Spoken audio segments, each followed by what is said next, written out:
نحمده ونصلي ونسلم على رسوله الكريم أما بعد فأعوذ بالله من الشيطان الرجيم بسم الله الرحمن الرحيم ولله الأسماء الحسنى فادعوه بها صدق الله مولانا العظيم رب اشرح لي صدري ويسر لي أمري واحلل عقدة من لساني يفقهوا قولي اللهم صل على محمد وعلى آل محمد كما صليت على إبراهيم وعلى آل إبراهيم إنك حميد مجيد اللهم بارك على محمد وعلى آل محمد كما باركت على إبراهيم وعلى آل إبراهيم إنك حميد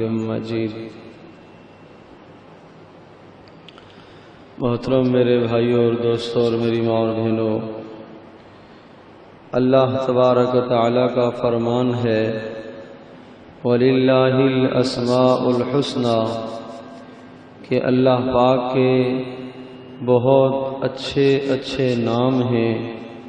فَادْعُوهُ بِهَا تم ان ناموں کے ذریعے سے اللہ کو یاد کرو، ان ناموں کے ذریعے سے اللہ تعالیٰ کو پکارو۔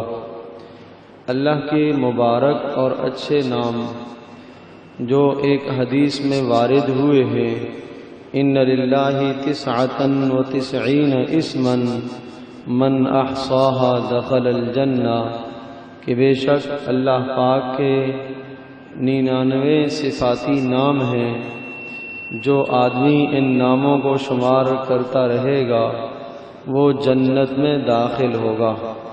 معنی یہ ہوا کہ جو آدمی ان ناموں کو پڑھتا رہے گا وہ جنت میں داخل ہوگا، جو مسلسل ان ناموں کے ذریعے سے اللہ سے مانگتا رہے گا وہ جنت میں داخل ہوگا۔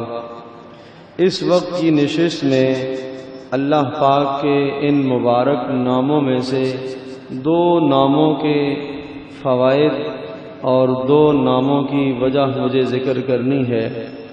ایک اللہ کا نام ہے رحمان اور دوسرا اللہ کا نام ہے رحیم۔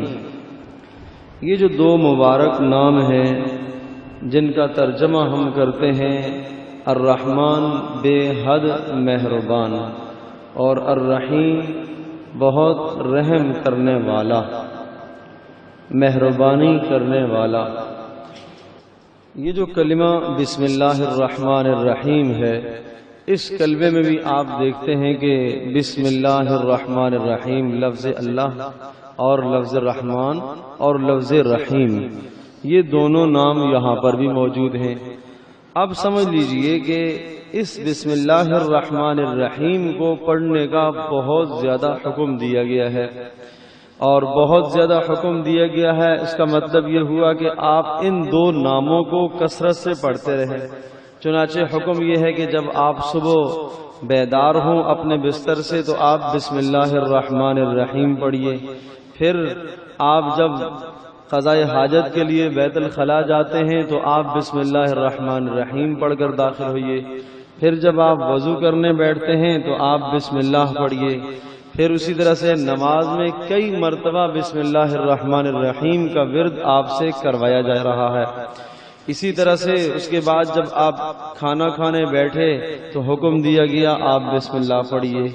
آپ پانی پینے کے لیے آپ نے گلاس ہاتھ میں لیا تو حکم آیا کہ آپ بسم اللہ پڑھیے۔ آپ نے کوئی بھی چیز کھانے کے لیے اٹھائی تو حکم ہے کہ آپ بسم اللہ الرحمن الرحیم پڑھیے۔ پھر آپ یہ کھا پی کے جب اپنے گھر سے بلکہ اس سے پہلے آپ جب کپڑے پہننے لگے تو حکم ہے کہ بسم اللہ پڑھیے۔ آپ جب اپنے گھر سے نکلنے کے لیے دروازے پر آئے تو حکم ہے آپ بسم اللہ پڑھیے۔ دروازہ بند کیجئے تو بسم اللہ پڑھ کر دروازہ بند کیجئے۔ آپ سواری پر سوار ہو رہے ہیں تو حکم ہے بسم اللہ پڑھ کر بسم اللہ الرحمن الرحیم آپ پڑھ کر سوار ہو جائیے۔ پھر اس کے بعد آپ دعا پڑھیں اور پھر اس کے بعد جہاں آپ اتریں اور اپنے کام کو شروع کریں تو حکم ہے کہ آپ بسم اللہ کر کے کام کا آغاز کریں۔ غرض یہ کہ ایک مسلمان اگر اس بسم اللہ الرحمن الرحیم کے کلمے کو پڑھنے کا اہتمام کرتا ہے تو کم از کم یومیہ 200 مرتبہ مواقع ایسے آتے ہیں جہاں اسے بسم اللہ کی ضرورت پڑتی ہے، جہاں اللہ کا حکم ہے، جہاں اللہ کے نبی کا حکم ہے کہ اس موقع پر تم بسم اللہ الرحمن الرحیم پڑھو۔ اب یہ ذہن نشین فرما لیجئے کہ اتنا کثرت سے کیوں حکم دیا گیا ہے، بار بار اس کلمے کو زبان سے دہرانے کو کیوں کہا گیا ہے۔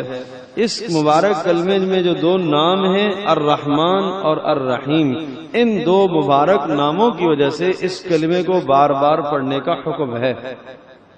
ایک آدمی کسی کام کو شروع کرتا ہے تو کام میں مدد اور معاونت کی ضرورت ہوتی ہے، اور مدد مانگنے کے لیے اللہ پاک کے اور نام بھی ہیں۔ مثال کے طور پر آدمی القادر اللہ کا نام ہے، قدرت کرنے والا، قدرت رکھنے والا، ناصر مددگار یہ اللہ پاک کا نام ہے، وکیل کام بنانے والا یہ بھی اللہ پاک کا نام ہے، بسم اللہ الوکیل بھی کہا جا سکتا تھا، بسم اللہ القادر بھی کہا جا سکتا تھا، بسم اللہ القدیر بھی کہا جا سکتا تھا، بسم اللہ القوی طاقت والا وہ بھی کہا جا سکتا تھا، بسم اللہ المنتقم وہ بھی کہا جا سکتا تھا، انتقام لینے والا۔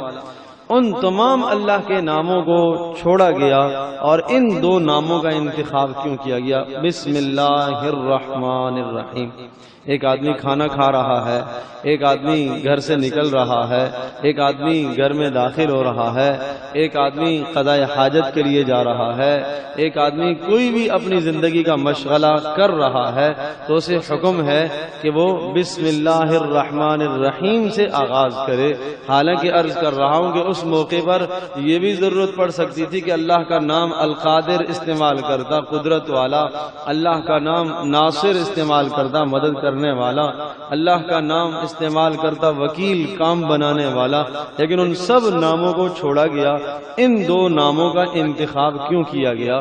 یہ محض بسم اللہ ایک ورد نہیں ہے، اس بسم اللہ میں مسلمانوں کو ایک بہت بڑا نظریہ اور ایک بہت بڑی سوچ دی گئی ہے، اور وہ نظریہ اور سوچ یہ ہے کہ یہ جو کچھ آپ کام کرنے کے لیے جا رہے ہیں اور جس کام کا بھی آپ آغاز کرنا چاہ رہے ہیں اور جس کام کا بھی آپ آغاز کرنے لگے ہیں، یہ سب کچھ اللہ پاک کی رحمت کا نتیجہ ہے۔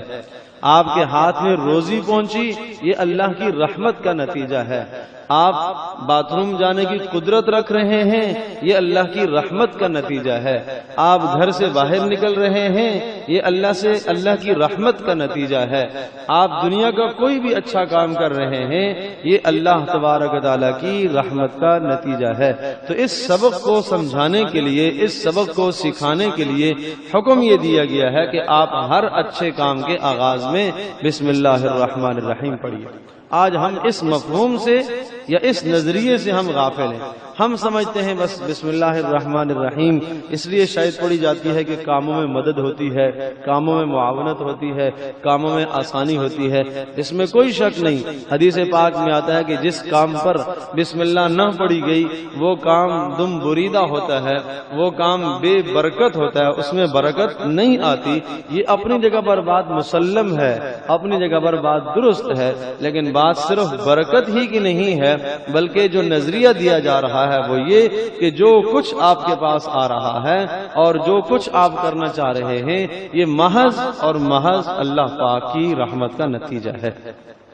تو اس بات کو سمجھانے کے لیے اللہ تبارک و تعالیٰ نے دونوں لفظ یہاں ذکر فرمائے، اور وہ بھی دونوں لفظ کے دونوں میں رحمت کی بات ہے۔ حالانکہ یوں بھی آ سکتا تھا کہ ایک لفظ رحمت والا ہوتا، ایک لفظ اللہ کے غضب اور غصے والا استعمال کیا جاتا، ایک لفظ رحمت والا ہوتا اور ایک لفظ وہ ہوتا جس میں اللہ سے مدد مانگنے کی بات آتی، لیکن وہ کوئی ایسا لفظ نہیں استعمال کیا گیا۔ الرحمن الرحیم دونوں وہ الفاظ ہیں کہ جن میں اللہ پاک کی رحمت کا تذکرہ ہے۔ تو اشارہ اس بات کی طرف ہے کہ اے انسان، جو کچھ آپ کرنا چاہتے ہو اور جو کچھ آپ کر رہے ہو، یہ محض اور محض اور محض اللہ پاک کی رحمت کا نتیجہ ہے۔ اگر اللہ کی رحمت آپ کے ساتھ شامل حال نہ ہو تو کچھ بھی نہیں ہو سکتا۔ جب انسان پر اللہ پاک کی رحمت آتی ہے تو پھر مدد بھی آ جایا کرتی ہے، پھر اللہ پاک کی طرف سے کاموں میں معاونت بھی ہوتی ہے، پھر اللہ پاک اس کے کاموں کو جلدی بنا دیتے ہیں۔ تو اللہ تبارک و تعالیٰ کی رحمت کا نتیجہ۔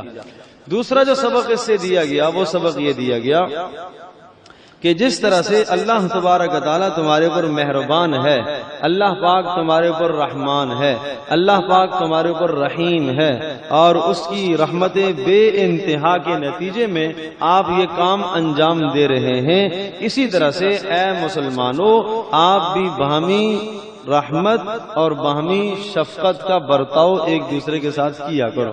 بار بار ان الفاظ کو اس لیے دہرایا گیا کہ جس طرح سے اللہ پاک نے آپ پر رحمت فرمائی ہے آپ بھی ایک دوسرے پر رحمت کیا کرو۔ حدیث پاک میں آتا ہے ارحموا من فی الارض یرحمکم من فی السماء، ارحموا من فی الارض یرحمکم من فی السماء، کہ تم زمین والوں پر رحم کیا کرو آسمان والا تمہارے اوپر رحم کرے گا۔ تم زمین والوں پر رحم کرو آسمان والا تمہارے اوپر رحم کرے گا۔ اور زمین والے کیا ہیں؟ سب سے اشرف سب سے افضل تو انسان ہے۔ جب انسان انسان پر رحم کرتا ہے آسمان سے اللہ تبارک و تعالیٰ اس انسان پر رحمتیں برساتا ہے۔ تو بسم اللہ الرحمن الرحیم کا جو فلسفہ سمجھایا گیا وہ یہی ہے کہ جو کچھ آپ کر رہے ہیں یہ محض اللہ کی رحمت کا نتیجہ ہے، اور جس طرح سے اللہ تبارک و تعالیٰ نے آپ کے ساتھ رحمت اور کرم اور احسان اور فضل والا معاملہ فرمایا، اسی طرح سے اے مسلمانوں تم بھی ایک دوسرے پر رحمت کیا کرو۔ جب مسلمان اس نظریے پر کاربند ہو جاتا ہے، پکا ہو جاتا ہے، اور اس کے دل اور دماغ میں بیٹھ جاتی ہے یہ بات کہ جو کچھ بھی میرے ساتھ ہو رہا ہے یہ اللہ پاک کی رحمت کا نتیجہ ہے، اور اگر مجھے اس دنیا میں تکلیف مل رہی ہے، اگر درد مل رہا ہے، دکھ آ رہا ہے، پریشانی اور غم ہے، حقیقت میں یہ بھی اللہ کی رحمت کا نتیجہ ہے۔ کیسے؟ اس لیے کہ اس دنیا میں جو غم آئے گا، جو پریشانی آئے گی، جو مصیبت آئے گی، اس مصیبت پر، اس غم اور پریشانی پر اگر میں صبر کروں گا تو اللہ پاک میرے گناہوں کو معاف کر دیں گے۔ اور گناہوں کا معاف ہونا یہ کیا ہے؟ یہ اللہ کی رحمت کا نتیجہ ہے، یہ اللہ پاک کی رحمت کا مظہر ہے کہ انسان کی گناہ صاف پاک ہوتے جائے، انسان اس دنیا میں تکالیف کاٹ لے، برداشت کر لے، لیکن جہنم کے ہمیشہ ہمیشہ والے عذاب سے انسان بچ جائے، ابد الآباد کی ذلت اور رسوائی سے آدمی بچ جائے۔ یہ بھی تو انسان کے لیے مطلوب ہے، یہ بھی تو انسان کا مقصود ہے کہ آدمی یہاں تکالیف برداشت کر لے اور آگے آنے والی جو زندگی ہے اس کی بہتر ہو جائے۔ ایک آدمی صبح سے لے کر شام تک مزدور محنت کرتا ہے، وہ دھوپ نہیں دیکھتا، وہ سردی نہیں دیکھتا، وہ گرمی نہیں دیکھتا، یہ ساری مشقت، یہ دھوڑ دھوپ کیوں برداشت کرتا ہے؟ اس لیے کہ اسے شام کو ملنے والا اجر جو ہے وہ اسے اس کی نگاہوں میں، اس کی نظروں میں ہے، وہ اجر اسے نظر آ رہا ہے، اس لیے وہ ساری محنت کرتا ہے۔ تو مسلمان کو یہ نظریہ دیا گیا کہ آپ کی یہاں جو مشقتیں ہیں، نماز پر مشقت اور وضو کرنے پر تکلیف اور دیگر اعمال کو اختیار کرنے پر مشقت جو آتی ہے، اور مصائب اور مسائل پر جو آپ صبر کریں گے، اس صبر کے نتیجے میں اللہ تبارک و تعالیٰ آپ کے گناہوں کو معاف کر دے گا۔ جبار بن سلمہ رضی اللہ تعالیٰ عنہ آپ علیہ السلام کے ایک صحابی ہیں، مسلمان ہو گئے، اور کسی نے پوچھا کہ آپ کے اسلام لانے کا سبب کیا بنا، آپ کیوں مسلمان ہیں؟ تو دیکھو، مسلمان جب نظریاتی ہوتا ہے اور اس کے دل اور دماغ میں ایک نظریہ مضبوط ہوتا ہے تو وہ دوسروں کی ہدایت کا ذریعہ بنتا ہے، وہ دوسروں کی ہدایت کا ذریعہ بنتا ہے۔ تو جبار بن سلمہ رضی اللہ تعالیٰ عنہ مسلمان ہو گئے، لوگوں نے پوچھا آپ کے اسلام لانے کا سبب، تو فرمایا میرے اسلام لانے کا سبب عامر بن فہیرہ کا ایک جملہ ہے۔ عامر بن فہیرہ رضی اللہ تعالیٰ عنہ ایک صحابی تھے، ان کو مشرکین نے شہید کیا۔ جب ان کو تیر لگا اور تیر ان کے جسم کو چھلنی کرتا ہوا پار ہو گیا، آر پار ہو گیا، اور یہ تڑپے اور زمین پر گرے، تڑپ رہے ہیں، اور زبان پر یہ الفاظ تھے فزت ورب الکعبہ، اللہ کی قسم میں کامیاب ہو گیا، اللہ کی قسم میں کامیاب ہو گیا۔ تڑپ رہے ہیں، کہہ رہے اللہ کی قسم میں کامیاب ہو گیا۔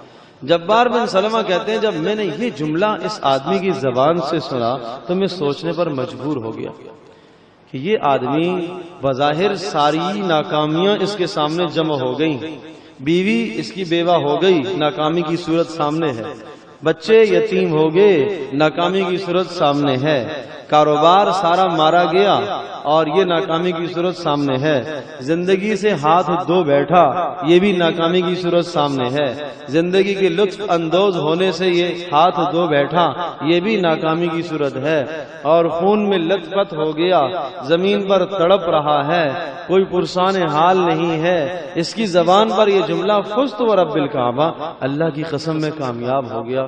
تو مجھے تجسس ہوا کہ اسلام کیا مذہب ہے کہ ایک آدمی مر کر بھی کہہ رہا ہے کہ میں کامیاب ہو گیا۔ تو کہنے لگے وہ تو تڑپتے تڑپتے یہ جملہ کہتے کہتے رخصت ہو گئے، وہ تو چلا گیا، لیکن میرے دل میں ایک سوالیہ نشان انہوں نے چھوڑا کہ آخر کیا وجہ ہے کہ یہ مرتے ہوئے اپنے آپ کو کیوں کامیاب کہہ رہا ہے۔ اور چونکہ یہ وہ موقع ہوتا ہے کہ جس موقع پر آدمی جھوٹ نہیں بولا کرتا، موت سامنے ہے، اسے پتہ ہے۔ ایک تو یہ کہ دنیا میں آدمی کہہ دے جناب میں کامیاب ہو گیا، جھوٹا کلام بھی ہو سکتا ہے، اور یہ عام طور پر وقت ہے جو حقیقت ہوتی ہے وہ آدمی وہی کہتا ہے۔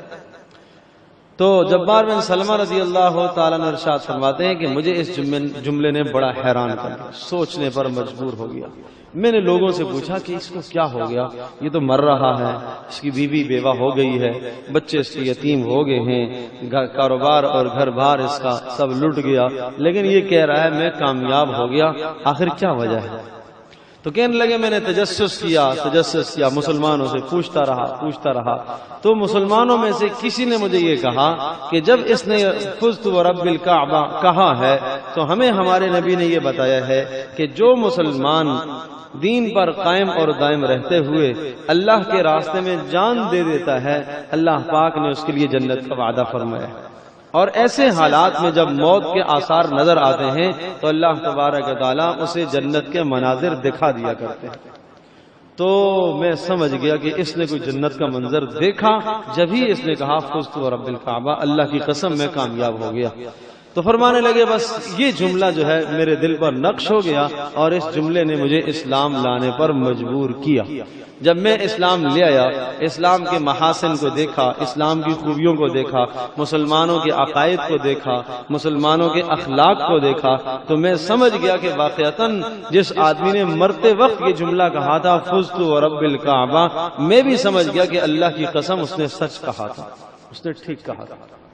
تو بات وہ ہے کہ جب مسلمان کے دل میں ایک نظریہ جمع ہوا ہو، اسے معلوم ہو کہ اگر اس حالت میں مر بھی گیا تو میں مر کر بھی کامیاب ہوں، مسلمان کا نظریہ ہو کہ اگر میں بیمار ہوا تو میرے لیے بیماری میں بھی اللہ پاک کی طرف سے رحمت کا نتیجہ ہے، میرا فقر اور میرا فاقہ اور میری تکلیف اور میرا دکھ اور میرا درد اور میری مصیبت یہ اللہ پاک کی رحمت کا نتیجہ ہے۔